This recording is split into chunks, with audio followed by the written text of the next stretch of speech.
नमस्कार. आपल्या सगळ्यांचे महाराष्ट्र सोशल न्यूज चॅनलमध्ये हार्दिक स्वागत. चला वळूयात एका नवीन बातमीकडे. आजची बातमी. धुळे जिल्ह्यातील शिरपूर शहरात यात्रा उत्सवाच्या काळात दहशत माजवणाऱ्या टवाळखोर व सराईत गुन्हेगारांवर शिरपूर शहर पोलिसांनी कडक कारवाई केली आहे.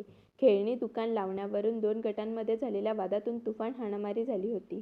या घटनेत तलवारी व धारदार शस्त्रांचा वापर झाल्याने 3 ते 4 जण गंभीर जखमी झाले.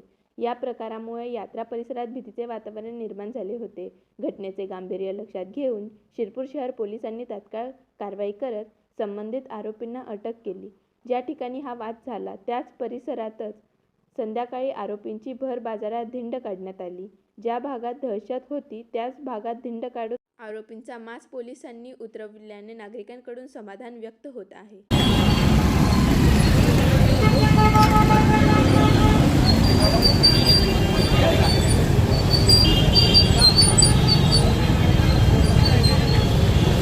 बातमी आवडल्यास चॅनलला लाईक व सबस्क्राईब करा व दररोज अशा नवनवीन बातम्या पाहण्यासाठी चॅनलला फॉलो करा. धन्यवाद.